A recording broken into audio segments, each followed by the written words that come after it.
name is Dimitri Zaitsev, and I'm the creative director behind Dustwind, which is a post-apocalyptic real-time tactical game. And the game is all about many things really. For one, it's the deep tactical action gameplay, which is real-time but still offers a lot of valid tactical choices. So you kind of have to have a tactical thinking but also a bit of reflexes. But we have designed the combat system and the interface in such a way that it is not really difficult to control your character and be good. Another interesting point about the game is the character system, which is made in such a way that you can combine all possible skills and gear on your character without any fixed classes. So you could, for example, make a really stealthy but at the same time tanky character. Or you could make like a sniper flamer combination, or you could make a sneaky, stealthy, tanky sniper flamer if you want. But there are also some interesting races to choose from, so there are no fixed classes, but there are different races. So you can play as a human, obviously, but you can also play as a dog. A dog can push you over, a dog can throw grenades at you, a dog can heal you, a dog can repair you if you're playing a robot, which is another playable race. A dog can set or disarm traps or fire vehicle guns. So playing as a dog is... people are gonna either love you or hate you depending on which team you're on.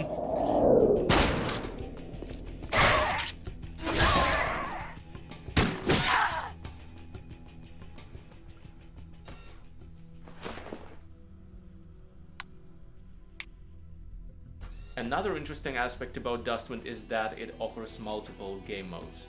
So you could play player versus environment with your friends, so co-op. Or you could play a player versus environment mission alone as a solo mission. So there is a solo mode where you also have the tactical pause feature, which allows you to pause the game and issue orders to your characters and then unpause it and watch the action unfold. And there are also multiple PvP game modes. So for example, there is the classic deathmatch.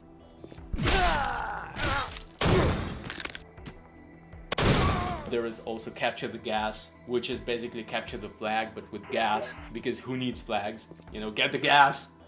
That's more important. There is also Territory Kill Switch, which is essentially a hardcore version of the objective mode. So instead of standing there and capturing the objective, there is just this kill switch, which the attackers have to pull, and then everyone's head gets blown off.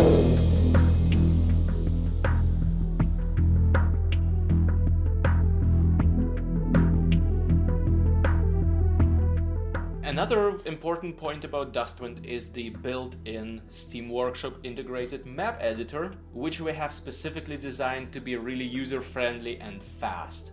So all the players who own the game have the access to the map editor, they can create their own maps, then they just press upload and it goes right to Steam Workshop and everyone else can see your map and play it right out of the game.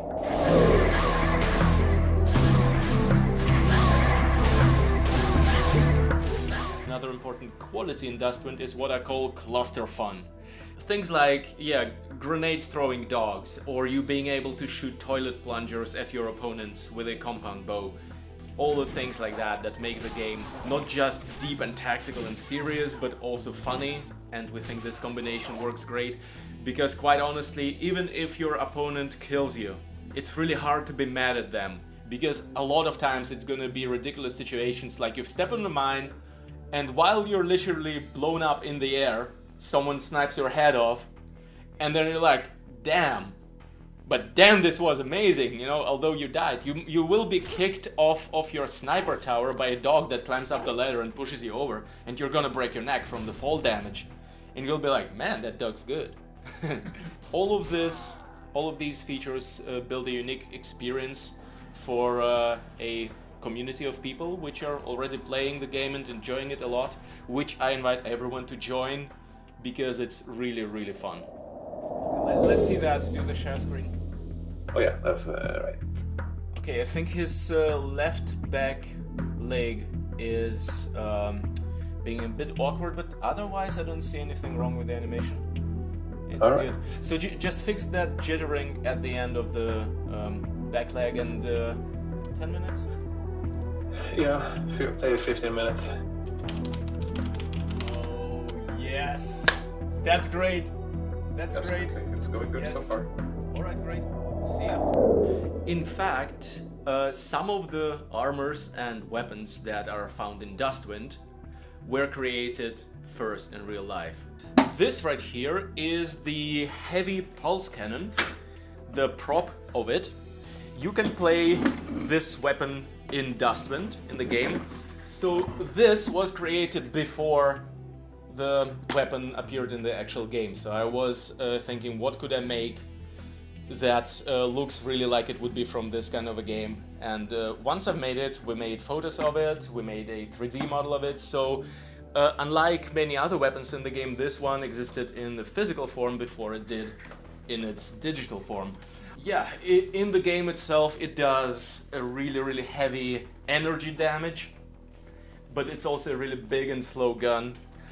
And in real life it weighs 14 kilograms.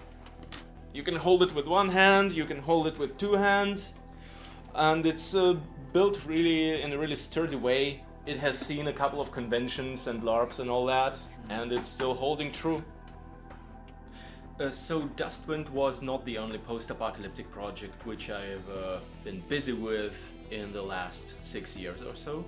Another one would be one that I'm actually more known for, which is Snail Studios, which is my post-apocalyptic costume and prop brand. So I make those post-apocalyptic costumes for movies, bands, people, basically anyone who wants something super high quality in this style. And I also have a YouTube channel about crafting those costumes. As I found out, the post-apocalyptic live action scene, be it people who play LARP, live action roleplay, or who just go to festivals, it's rapidly growing. It's still a niche, but it's rapidly growing every year, which I find awesome. And I'm really happy to be one of the people who pioneer the costuming in that. I've been in love with the post-apocalyptic setting since I was a kid. So the first games and the first movies that I saw and liked the most were in this dystopian post-apocalyptic genre. What fascinates me about the post-apocalyptic setting is that, for me personally, it means freedom. So of course there is also this dark side to the whole post-apocalyptic thing, you know, the more realistic settings where it's all death and destruction and chaos and all of that. It's certainly a part of that, but for me personally it's interesting to, let's say, be in those settings and, you know, do the adventure thing and do the action thing and the cooperation thing together with my friends.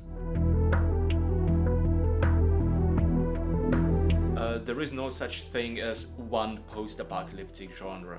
Anything can be an influence in a post-apocalyptic scenario, because post-apocalyptic is really just a really broad term, same as science fiction. So that would be another thing. It's really flexible and there is a lot of things you can do as someone creative. For me, it's just something that runs in my veins, all of this post-apocalyptic thematic. I'm gonna be in love with it and I'm gonna be doing it no matter what.